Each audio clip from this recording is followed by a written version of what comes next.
अहमदाबाद के एक शहर में पूरब अपनी बीवी के साथ रहता था और पतंग बनाने और बेचने का काम किया करता था। हर साल वो मकर संक्रांति के समय खूब सारे पतंग बनाता और हर पतंग के सीजन में कुछ पैसे कमा लेता। लोग बहुत खुश होकर पतंग खरीदते और बहुत मन से पतंग उड़ाते।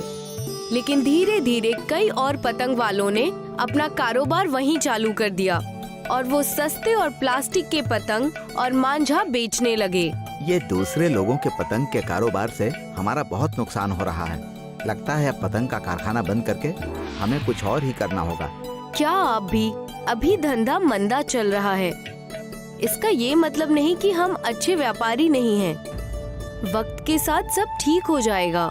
हमें कुछ और वक्त इंतजार कर लेना चाहिए। पूजा की बातों को सुनकर पूरब शांत हो जाता है। उनके पड़ोस में ही सुमेश और रमेश दो भाई रहते थे। देखा देखी करके उन्होंने भी अपने पतंग की दुकान खोल ली थी। इस बार हम पतंग और सस्ती और बेहतरीन बेचेंगे। बस आप प्लास्टिक वाले मांझे मंगवा लीजिए। हम इस कारोबार से बहुत पैसे कमाएंगे और शहर छोड़ देंगे। छोटे तो फिक्र मत कर, मैं इसे संभाल लूंगा। मैं ज्यादा से ज्यादा नकली और सस्ती पतंग लाऊंगा जो बस दिखने में बेहतर हो मगर उड़ते ही फट जाए। रमेश और सुमेश के पतंग ज्यादा बिकने की वजह से पूरब और उसकी बीवी दोनों काफी परेशान हो गए। रमेश के पतंग की दुकान पर भीड़ लगी रहती, वहीं पूरब के दुकान पर उसके कुछ पुराने ग्राहक ही आते थे। पूरब भाई, पतंग दिखाना जरा। पिछले साल जो तुमने पतंग दी थी वो खूब चली थी। जी ये देखिए, हमारे पास बहुत नई नई पतंगे आई हैं जो बहुत मजबूत हैं। हवा के झोंके के साथ बहुत अच्छे से और ऊपर उड़ने वाली पतंगे। भाई पतंग तो अच्छी है मगर दिखने में नहीं। आजकल फैशन का जमाना आ गया। आप वही पुराने पतंग लेकर बैठे हैं। तभी वहाँ पर उस आदमी का दोस्त आ जाता है। अरे तू यहाँ क्या कर रहा है? चल सामने वाली दुकान पर चला जा। वहाँ चलकर देखते हैं क्या बेहतरीन पतंगे हैं, बहुत नए नए डिजाइन के। पूरब की दुकान से वो रमेश की दुकान जाकर पतंग खरीदने लगते हैं। पूरब इस बात से नाखुश होकर दुकान बंद कर चला जाता है। हम कैसे अपना कारोबार बढ़ाएं? कोई खरीदार हमारी पतंग नहीं खरीद रहा है। अब हम क्या करेंगे? कहाँ जाएंगे? आप भी सस्ते और प्लास्टिक के पतंग बेचना शुरू कर दीजिए। मैं तो कहती हूँ आपकी भी कुछ कमाई हो जाएगी। मैं कारोबारी जरूर हूँ मगर लोगों के एतबार का कारोबार नहीं करूँगा। हम ऐसे ही अपना काम करेंगे और करते रहेंगे। पूरब को परेशान देखकर पूजा बाजार से जलेबी और समोसे लाकर उसे खुश करने की कोशिश करती है। पूरब जलेबी और समोसा देखकर खुश हो जाता है और खाने लगता है। अचानक उसे ख्याल आता है कि अगर जलेबी और समोसे के आकार का पतंग बनाकर बेचें तो आज का फैशन है और लोगों को बाहर का खाना पसंद भी है। पूजा, मेरे पास एक बेहतरीन तरकीब आई है। क्यों न हम अपने कारखाने में समोसा और जलेबी की तरह पतंग बनाकर बेचें? इससे हमारा कारोबार शायद चल जाए। लेकिन हम ये सब करेंगे कैसे? और इसके लिए तो बहुत वक्त लगेगा। तब तक रमेश अपनी दुकान बहुत जोरों शोरों से चलाएगा। पूरब और पूजा अपनी दुकान के लिए अपने कारखाने में जाकर पतंग बनाने लगते हैं, पर कम वक्त होने की वजह से सिर्फ 2000 अलग अलग खाने के पतंग बनाकर उन्हें बेचने के लिए तैयार करने लगे। रमेश के दुकान के नकली प्लास्टिक वाले पतंग बिकने लगे। लोगों ने प्लास्टिक के पतंग और नकली मांझा खूब सारा खरीद लिया।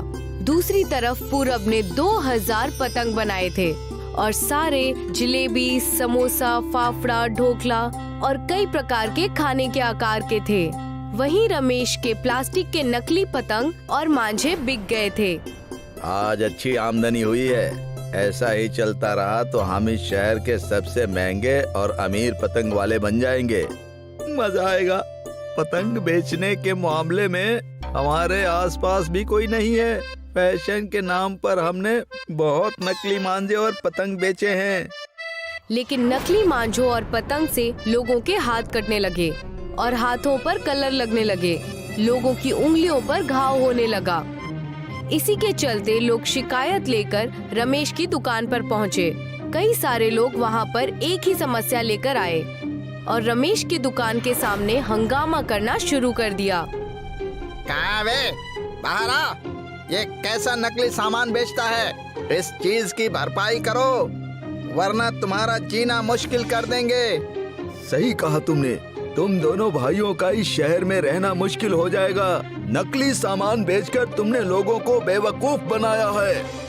तभी वहाँ पर रमेश और सोमेश आ जाते हैं और कहते हैं, अरे क्यों चिल्ला रहे हो? तुम सब खुद ही आए थे हमारे पास। मैं थोड़े ही आया था पतंग और मांझे लेकर। तुम खुद आए थे, अब भुगतो। हर एक सस्ती चीज ऐसे ही होती है। और रही बात भरपाई और तुम्हारे हाथों के घाव की, तो इसका हमसे कोई लेना देना नहीं है। इतना कहकर दोनों भाइयों ने दुकान बंद कर दी और अपने घर चले गए, जैसे कुछ हुआ ही ना हो।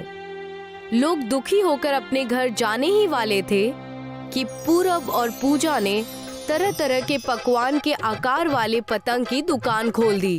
लोगों ने जब वहाँ पर जलेबी, ढोकला और समोसा के आकार के पतंग देखे तो मानो उनके जख्म अपने आप ही भर गए हों। वो इतने खुश हुए और पूरब के दुकान की ओर बढ़ गए। ये क्या हो रहा है? इतनी भीड़ यहाँ पर कैसे? अरे मोहतरमा, ये हमारी मेहनत का नतीजा है और कुछ नहीं। पूरब और पूजा ने 2000 पतंग बनाए थे और वो सारे ही बिक गए। लोगों की वहाँ पर इतनी भीड़ थी। लोग इतने सारे नए नए पकवान के आकार के पतंग देखकर बहुत खुश हुए। धीरे धीरे मकर संक्रांति का वक्त आ गया। पूरब के पतंग की दुकान मानो ऐसी चली जैसे कोई लंबी ट्रेन चल रही हो। रमेश और सोमेश के नकली मांझे और पतंग की वजह से पुलिस ने उन्हें पकड़ लिया और उनके पतंग के दुकान को हमेशा के लिए बंद कर दिया। पूरब और पूजा के पतंग सोशल मीडिया पर भी काफी मशहूर होने लगे और उनकी अच्छी खासी कमाई होने लगी।